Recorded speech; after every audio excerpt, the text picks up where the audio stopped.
Welcome back, everybody. With the release or the announcement of the new CZN livestream, I watched it. There was a lot of things that was announced, and with this today, I'm not only going to be covering the new character 9, but I'll also be going over some of the changes and updates coming in the new CZN livestream. So without further ado, let's get straight into it. The stream opened with the new animated trailer featuring 9, and honestly, it was pretty cool. It had anime style visuals and character design, and honestly, if you want to see this specifically, by all means, feel free to do so. I highly recommend you go back and watch it yourself, as it is a pretty cool looking design, but that's not really the purpose of today's video. What I'm going to be talking about is more about the details of the live stream itself. Important note, or important, I guess, like a footnote about this, is that G-Clef had to solo host this, which I do feel a little bit bad, again, because it is a little bit unfortunate to be up there for hours or however long it is exactly to go through and explain all the details of this. But there were many things that were basically announced through this update. To be more specific, they had a bit of a giveaway before this, but then as you can see on screen, there were a lot of different specific topics or things that they wanted to go over. This included the new combatant 9, the new partner Alcea, Alcea, however they prefer to pronounce it, the new announcement of the Galactic Disaster Season 2, which is more of a story or a sort of content piece, updates to the Zero Codex with the Zero system and the Codex revamp, alongside major improvements to the save data, and finally they ended with a bit of balance adjustments and new events, which kind of here and there, again, because the structure, at least for the stream, was a bit off from the EN side. So let's actually talk about 9 for a second. Yes, she is an Order Vanguard character, and if you're someone that's played the game for a while, you're probably aware that outside of Calliope and a few of the Vanguard characters, ultimately their job is kind of identityless in general.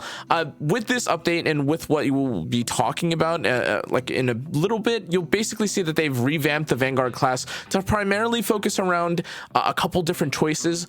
Yes, they are obviously supposed to deal with shielding or shields and the tankiness sort of aspect. However, with some of the options that we'll especially see with 9, this is a character who can focus on shields but also deal damage, but can also spec technically into counterattacks, which is pretty cool. But let's actually break down what she has to offer specifically. So as you can see from her stat line, she is more of a DPS from what you're seeing on screen, and again, she is a Vanguard and Order character, and she scales specifically with defense. Now, to kind of set the stage for this, the devs did acknowledge that Vanguards again have a very weak class identity and they're planning buffs, but 9 was positioned as the first character whose kit, even before these fixes, would already kind of be adjusted or to basically give Vanguards or a Vanguard character a good and usable kit. This included, or this kind of came in the form of a lot of what you've seen through the cards and kit, and truthfully, from what I saw and they described and they showed off from Epiphanies, she is really cool looking. Now again, her playstyle primarily revolves around exhausting. Now this might seem a little weird, as like, what, this is just a character that throws away all her cards. No, it's not really so much that, but rather it's that when you do exhaust, or you are able to exhaust your cards, a new mechanic comes out. And from what we understand, the main mechanic that they're trying to explain here, or the main damage or the main concept of the character, comes in the form of this special ability. Where is it? I'm trying to read. Oh, it's called Hue. There it is. So Hue specifically has a lot of different forms to it. It's a pretty big damage dealing ability, but as you're seeing on screen right now, there are different versions of Hue that you could choose to Epiphany, and each of the Epiphanies also have special effects to the ability itself. Now, what you're seeing on screen here is a couple of different variations of Hue, the base card, but Hue and what you're seeing on screen right now actually has several different variations. Like some of these Hue cards will, for instance, give you the ability to have, a higher shield version of said main damage dealing ability or main skill, but other versions of Hue will give you things like Incinerate, which reduces the cost of the card until you use it.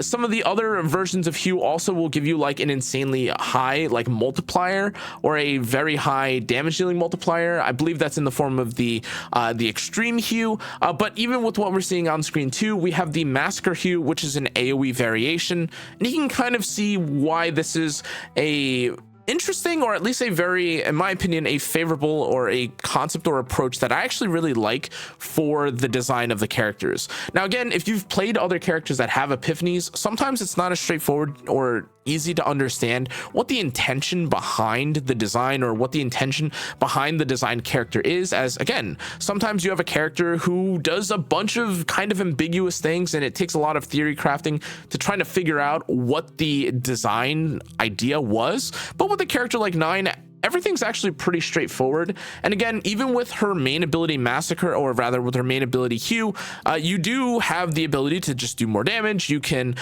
make the cost of Hue be lower. You can grant her the ability to be like, you can make this a shielding ability. You could AoE enemies, or in some cases later on, as we'll see, Ambush actually gives her the ability to make a version or give herself a copy of Ambush, but the Ambush card itself gives her counterattack, which, as we'll see later, by the way, they've really fixated on this whole counter identity thing and making counter viable, at least from what we've seen in terms of items and such. Now, she does also have a few other mechanics, including things like Honed Edge, Ignition, and a lot of these are really cool concepts. They are just effectively, you know, cost reductions, damage buffs, or stat buffs, which is also pretty cool. But the way that her deck in general works is also pretty interesting, as again, you do have things like Fatal Strike, which will either, you know, charge or, you know, what this middle card right here, you said it charges Hue in hand to its final level, which can be pretty crazy, but it does come at the cost of being very expensive. But you'll kind of see through the rest of her kit that a lot of cards in her kit allow cards to be played without its cost, or they will be activated regardless of, you know, whatever its cost is, or it'll reduce the cost of the cards. All these different variations I think are pretty cool. But from my understanding and the way that they've kind of described things, she's a very self-sufficient, very versatile sort of character that can be, again, used for many different purposes. Even as you're seeing right here with the Counterblade upgrade here, at the start of turn, you can activate one of the Hues in hand one time, which again, though it might not do the most insane amount of damage, this does then allow you to, as we've seen from earlier, upgrade or improve the level of like a Hue from level 1 here on the left side to something level 2, level 3, and you can kind of tell why or how this starts to get very snowbally and actually allow you to have a pretty cool, interesting looking kit. Now, the thing that I did want to talk about before we go further is that she does have a pretty interesting looking ultimate. Her ego skills specifically, if I can get it up somehow, is not showing. Her ego skill is pretty cool for a few reasons though. Her ego skill is number 1 in AoE damage dealing ability, or it scales specifically with defense, and that's always nice, as again, sometimes you have to fight against like multiple wolves, whatever the case is. But in addition to this, her ultimate is also really nice because this increases the damage amount by 50% for each point of the combined cost of the 2 highest cost cards, then exhausts the cards. Now, I shouldn't have to explain this, but with how much exhausting that you're doing, being able to exhaust cards or intentionally exhaust the cards so you can get the stronger or higher level version of the card, really good. Now, I do also want to go over the stats here, or some of the abilities or the nodes that you're seeing here. This I found to be pretty cool as well. The different nodes here will give her additional damage, which again is nice, as again, a lot of these nodes are specifically supposed to be designed with allowing her early scaling to be more sufficient, or when you go through a chaos manifestation run, it's supposed to feel a bit more comfortable. And they actually are pretty successful in doing that, as you'll see through some of the nodes specifically. Following this though, we then talked about the partner, or rather the ego manifestations first. The egos honestly didn't look entirely insane. Her first card specifically is like a change your, or like it affects one of her cards, Fighting Spirit, from targeting a random card to activate to now allowing you to choose the card, which again, this feels like a very Yuki M1-esque type Mindscape, or not Mindscape, this is in Zenless, ego type upgrade, which I think is quite different, but again, I don't necessarily know if this is going to be super appreciated, though again, we have to wait and see, because maybe being able to choose like a higher cost card could be really OP. We'll have to really wait and see though. Beyond this though, there were other buffs from the egos, and this included things again like free damage, or the ability to trigger fixed damage. It gave you scaling damage buffs. All these things were kind of okay, but then we moved on to her partner, Alcea, whatever you want to call it. In any case, I actually think this passive, or rather this partner card, is pretty crazy. Now again, to be clear, the damage itself is already really nice, but it also reads that when an exhaust card of the assigned combatant is exhausted or activated, it increases defense based damage of the next attack card by up to 20 to 40% damage with a max of 1 stack, which basically means that this passive is like permanently active. Now this by itself is already really nice, but when you read here on the second line here, it reads that when you have a 2 cost or higher card exhausted, you gain a 100 to 200% fixed shield 1 time per turn. Now of course, if you're trying to stack turns or something like this, or you're trying to do a lot of things in 1 turn, technically, or I shouldn't even say technically, really that's kind of been done away with a little bit, or they've tried eliminating how many abilities or skills that you use in 1 turn. But even so, having a 100% fixed shield that refreshes once per turn is pretty nice, because that's effectively really what things like the gold or the gold tier or the legendary tier fixed shield chest piece does, which again just means that you have additional fixed shield. And as you'll probably tell through the rest of her kit too, having a fixed shield does also give you the ability sometimes to do more damage, or you have an effect tied to it where it says if you don't take damage, you activate another ability, which is why personally I feel that Alcea will probably be one of the more must pull partner cards if you want to play 9 specifically. But even aside from this, if you read her ego skill as well, this is also a pretty decent ability. Again, first and foremost, it's a 250% base damage attack, pretty standard as far as these things go. But then it's 5 caustic remarks, which increase the amount of damage that you take by 20%, and then if you have a shield, increases the damage dealt by another 10%. Now I just talked about it earlier, but this already gives you basically infinite access or easy access to the second part, or the ego skill portion of your partner card. Works very well. 30% additional damage on top of the, in theory, 20 that you'd already be having beforehand. 50% damage, nothing to scoff at, really. As we go further though, I can't show that, but that was Nine's lobby thing, or lobby live demo thing that I think is technically being censored a little bit early in the day for me, so I'm not exactly sure what's happening. They did mention that they were going to offer additional lobby screens, because apparently people were complaining that like this CZN is not a game that you could play on the streets or like in public, which I'll be honest, I kind of understand what they're coming from with like Serenial's background and things like this. However, then we moved to the second season content. Oh, but actually I should mention, in terms of teams, they did actually specifically mention that you will want very supportive teams, or you will want cards, or I guess combatants that allow you to discard. This also of course can be used with other defense characters like obviously Calliope, and as usual the Narjas and the Mikas of the world, giving lots of not just AP but also shields, giving you tons of damage scaling, giving you damage themselves sometimes as a sub DPS is obviously going to be very helpful. But again, even in terms of the value that you see here, with the buffs to Ray, she'll also probably be quite useful, not even just as a healer, but also as someone that can increase the damage dealt by the 2 technical DPS sub DPS characters that you see on the top. But these formations, at least right now, look okay. I'm probably the most interested in probably testing something like Narja and using something like Calliope and seeing if I don't need any AP, or rather if I don't need any healing whatsoever, if I could sustain through this, or if Calliope and all the shielding allows me to do so. Whatever the case is though, I think these teams look pretty cool. Next, we were basically introduced to the second season, and honestly, the season looks kind of cool, but honestly, the story aside, this basically looked like a piece of content that had tons of features that really were not go overable during the stream, but some of the things to look out for is that there's arena equipment, and this arena equipment has conditional effects and arena cards. To be clear, by the way, this is not arena or any form of PvP. The location is literally called, or is thematically an arena, like a gladiator arena, which they tried to specify specifically. The point of this being, though, is that yes, you will get or you'll go through waves or rounds of fighting, and you get certain equipment and things like this, but again, to clarify, no PvP, no multiplayer, not what they're intending with this patch. Now, with everything that they've described, though, there was so much that they added to this.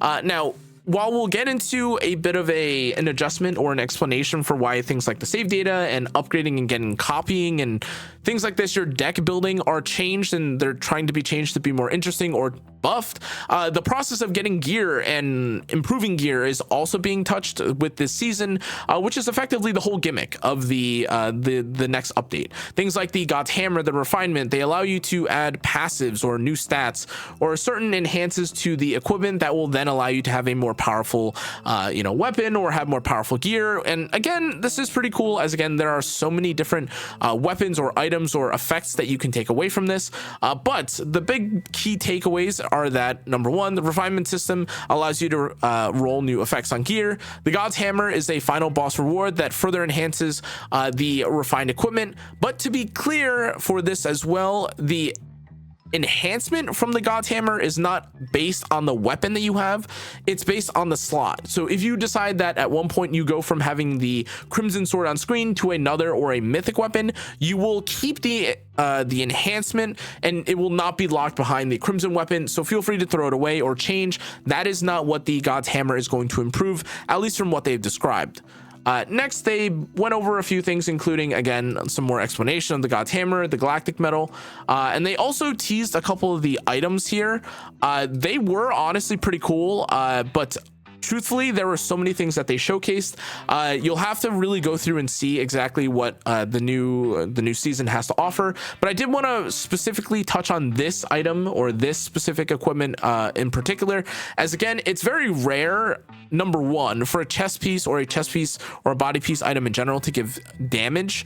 There are only like really a few items in the game that do this, but the reason why I wanted to point out this specific damage increase or this damage dealing or this damage improving chest piece is because, again, we've already kind of seen in the past how counterattacks didn't feel super viable, or they felt more like a gimmick than a real pattern or like a real concept that you could play around. But now with Victor's Laurel especially, this is a super amazing chest piece for anyone that's trying to play counterattack. And given, again, that you can do so much with counterattack, not just build one character, but now you can have a whole team that works around counterattacking, and you even have the newest character 9 that could be built around counterattacking. It looks like they're really trying to force this identity forward, and personally for me, I should say, I think that's cool. I don't think there's any reason to gatekeep a new playstyle.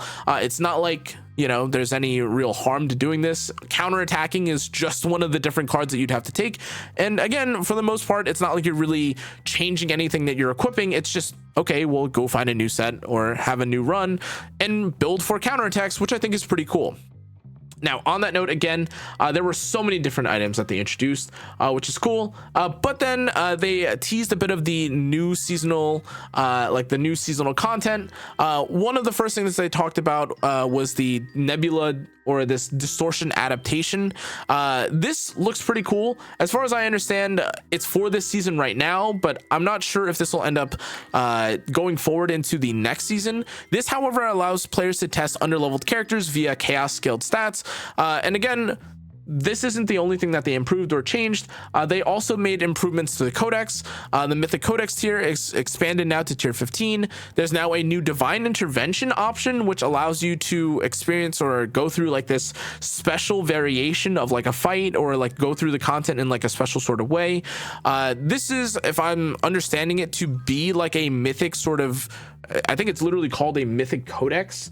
And the idea here again is that you have like a unique option. The drop rates for like certain things are increased, but you can't save your data, which again is kind of a give and take. Obviously, what you choose to do with this, if you're trying to farm out more, I understand the reason behind this. But if you are obviously someone who's trying to have save data, this isn't something that you're going to be looking for. But again, as you get further and further along, and especially with all the changes that they're going to be announcing, and I'll be covering in a moment about the save data, this doesn't seem to be that big of a deal, and it's just cool additional content. Now, there is also a codex archive feature that they added. This is just some more explanation and even more geared towards explanation or lore more than anything else. They also announced that they're going to fix or adjust the zero system as a whole. A few of the things that they updated though is first the UI. And the other thing that I thought was pretty cool actually is the meditation thing, if I can find it. Yes, here it is. So this meditation effect that you'll have to upgrade as an unlock is crazy. This reads that you can rediscover or edit an epiphany or an epiphany that you already have for a card that has already received an epiphany.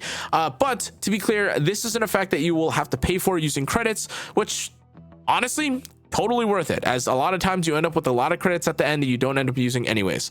The next thing that we have here in terms of an upgrade though is the new selected combatant copy feature, and this allows you to specifically control or card copy, or rather duplicate a specific card that you want, and it's not random, which sometimes it can be, especially after bosses. But this concept, the idea behind it seems honestly the most consistent, or seems more designed to prevent so much of the RNG in the game. But as we'll touch on a little bit more through the update to the save data rules, all the new improvements basically does mean that you'll have to remove, or they have to adjust some of the rules that they had in place before.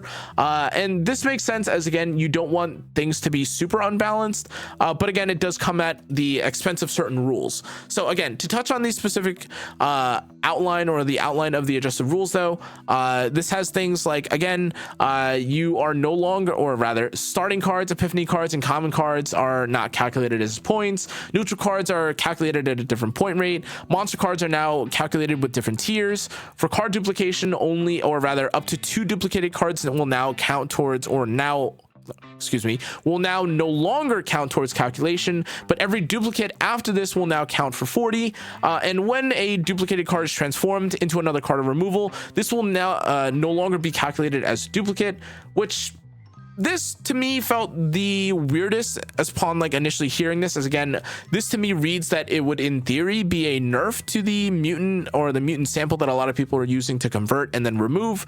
But in one final line, they also described that in one specific set of save data, there can only be up to 4 duplicates. Now, this is a lot of rules to kind of go through, but for those of you that are curious and are weary or scared about what this means for your save data, TLDR, this is a buff. So again, despite whatever you might have read, for most cases that I'm reading and I'm assuming here, the understanding is that it will now be easier for you to remove cards. And as you're seeing on screen right now, as before, it would cost you 100 points to remove 3 cards and then also have the mutant sample. Now you can just raw remove 4 cards specifically for 80 points. Now, again, this is huge and amazing, but obviously the stipulation here now is that you may have to change the way that you make 0 card decks. It's also probably going to change the way that you duplicate cards. Both these things, though, I think are a net positive just because of how much easier in theory it should be. But then we had additional things that they introduced. This includes like decorating the captain card. They've also introduced 2 new sets of the game, which is, well, more farming, I guess. The idea here, though, is that one of these sets is obviously supposed to be designed for the newest character 9, but the second set I think is pretty cool. Again, when generating or using exhaust skill cards, you get 15% damage to all allies. Both of these, well, I shouldn't say both of these. I think the bottom deck, or rather the bottom set here, is much better than the top. If I'm not mistaken, there's probably equally or decent sets already for characters that are probably going to be using, or for people that are probably going to be building 9. I do want to say though, with how many sets there are already, you may end up just using something like your Justice set to begin with anyways, or one of your old Justice sets anyways. But with this, again, it does offer a bit of flexibility, as this does offer additional damage to not just not just order damage, but just justice damage too. But again, farming for a whole new set, again, when you have to level and upgrade characters, who knows if this will really be worth it. Next, we had a bit of a segment talking about the balance of CZN, and they had a bit of talking, or they had a lot of questions taken from chat.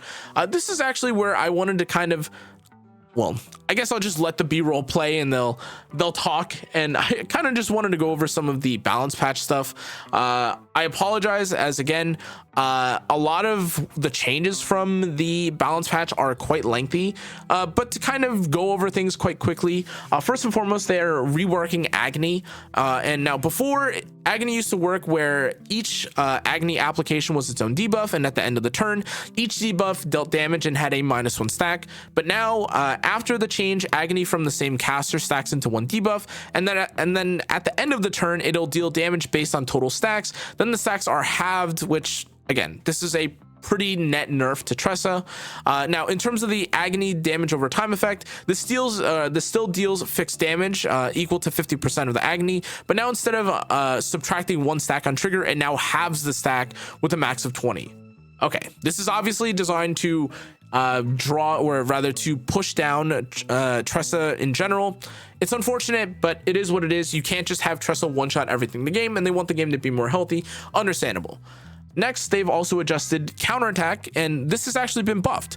First and foremost, perfect shield counter and block damage has now been increased to 200%, and now counterattacks in general can crit, which they formerly weren't able to, which, again, also pretty huge. Now, in terms of combatant changes, there was a lot, but notably the characters that got affected were Nia, Rei, Tressa, Magna, Haru, Kalipe, Hugo, Yuki, Rin, and Chizuru. I just wanted to clarify or check just to be sure, by the way. Yep, they did not talk about this in the balance patch. Sorry, I stopped watching after a certain point because they just started, talking about or taking audience questions, which is fine.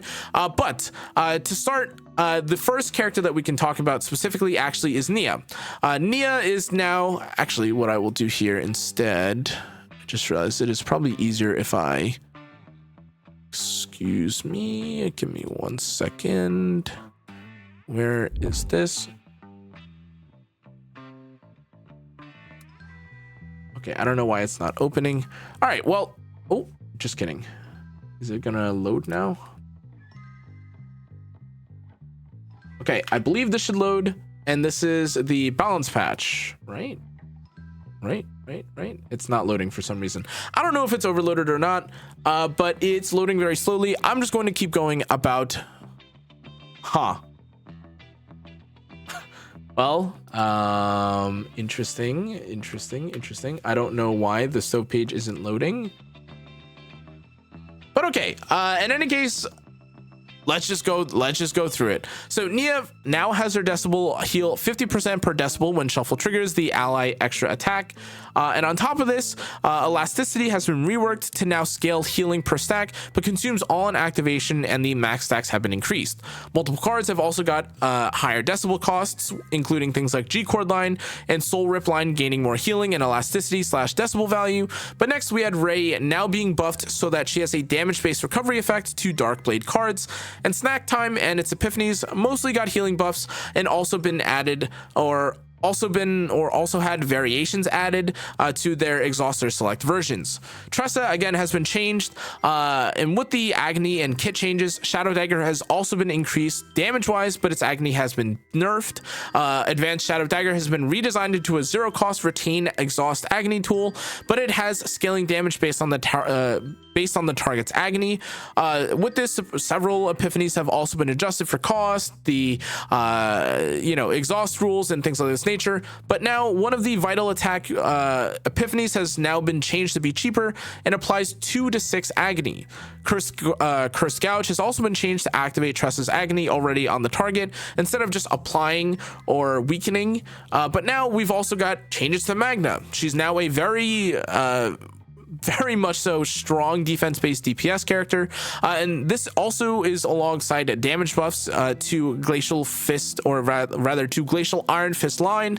But in addition to this, the Ice Wall her skill Ice Wall also got big major shield buffs. This included some duration tuning, and certain epiphanies were also changed to include things like lead for all enemy counter behavior. One of her finishers also got changed, and with it, the cost was reduced, but now requires 2 exhaust. And characters like Haru also got changed, with Anchor Shot scaling now being buffed to be higher and deal more damage. But now Lift Anchor has also been increased and buffed too, with several Anchor Shot epiphanies being buffed as well. Moving along, Kalipe's upward slash also got damage increased, and some of her potentials also were changed to make it into an AoE ability with a damage penalty. But Vulture Ejection, her main skill, and Overpower were still effectively buffed to now do more damage or have better shields. And again, this is just better scaling and better damage stat multipliers in general across her different epiphanies. For the final characters that we have Hugo, who again now has initiation attached to some of his hunting, or to his hunting ability, which is very nice, as again you want to just start with and get along with the or rather start the fight with initiation. You want to have the stacks start to build, and with this they've also buffed, they've increased the damage of Quick Fixes Epiphany 4, and that was basically all that Hugo was given. Now, these are pretty significant changes, but in terms of, in terms of buffs to, characters in general, Yuki, I think, got some of the biggest. They gave direct buffs not only just to her multipliers, but also in terms of some of the inspiration-based effects when it comes to things like her Flash Slash, Trickery Strike, and Freezing Blade abilities. But in addition to this, one of Freezing Blade's abilities changed from single hit being, from being a single hit and doing around 130% damage to now doing 2 specific hits of 120% damage to a random enemy. And this, of course, is really nice for single target specific Yuki, though again, Yuki is definitely a more AoE focused character. Freezing Blade's 5th epiphany now also enables inspiration on 2 random cards at the start of turn instead of 1, which again are pretty nice functional changes, but whether or not this is actually good enough for Yuki to be good, we'll have to wait and see. Rin was also buffed so that now her Dark Mist Secret Art Destruction epiphanies now grant a Dark Mist stance, and again, stance related buffs in general were improved and honestly increased, not just in terms of value but in terms of usability. Now, Chizuru is the final character who was buffed, and now bind stacking rules are clarified so that it stacks when in the same pile or hand, and inhibit has also been clarified so that it can't be affected by outside AP gain or loss except in certain sources. Beyond this though, in terms of actual buffs, multiple cards were buffed with more hits, lower costs, higher damage multipliers, and stronger Will-O-Wisp generation. But if you were someone that was in the pre-Serennial era and you saw these characters like Chizuru and characters like Yuki, you're probably fairly unimpressed with the damage of the characters, especially after you were able to see how strong Serennial is. So I personally am a big fan of these changes and these buffs.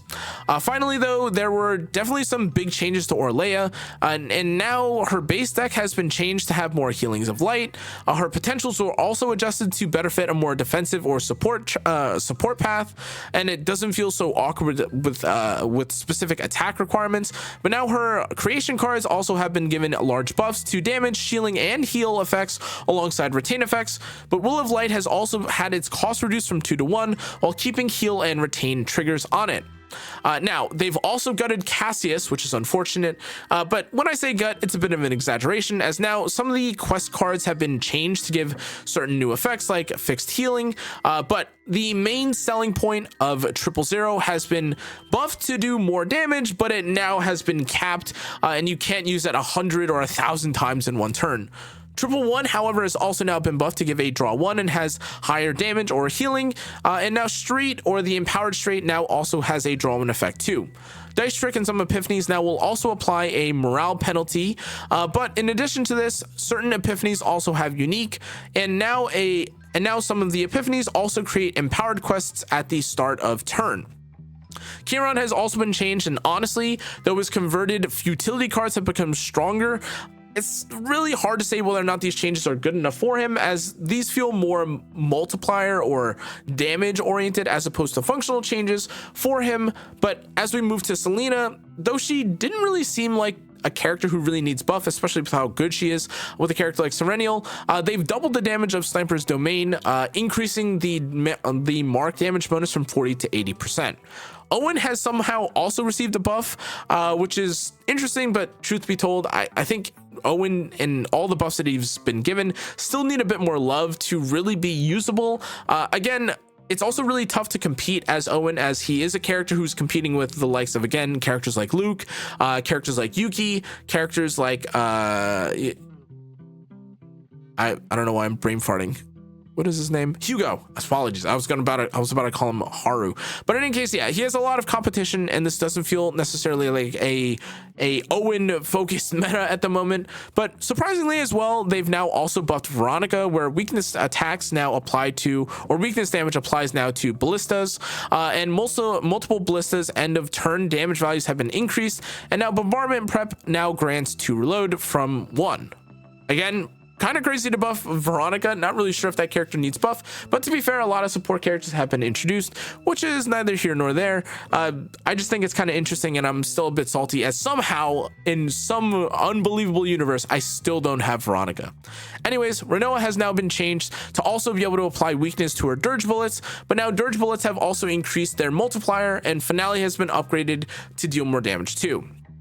Now, Luke had an adjustment to Chainfire, and now a few of the Epiphanies have received damage buffs, and this is honestly pretty fine, but Luke would definitely, in my opinion, require a bit more love and a bit more adjustments to really see more play. But as we saw from the teaser, especially with who you're likely going to be using with some of these characters, including the newly introduced 9, it looks like maybe there'll be some more usage of Luke. Can't even find the screenshot where it is because of how long this is. Oh, here it is. But as you can see, there may be a case where you end up using someone like Luke in the future, which I think is pretty cool. Finally, in terms of gear and accessory balance, they buffed Dimensional Cube to now, well, it's more of an adjustment, but they've now changed it so that on discard bonus, you don't just have a 10% bonus. This is now 15% for 1 turn, stacking up to 3 turns. This should just be a bonus in theory. But yeah, as far as I understand, a lot of the changes that they've made to the game are huge. They're quite impactful, and I'm a big fan. Honestly, 9 looks really cool. Her lobby art is crazy, and the updates only look to make the game easier. Thanks again for watching, though, guys. This was a really long one. I apologize for a bit of rambling, but really, the live stream itself was quite long itself too. And I'll see you guys all in the next one, I guess. Thanks again for watching. I'm very sleep deprived, you can't tell. Stay safe, stay healthy. Good night.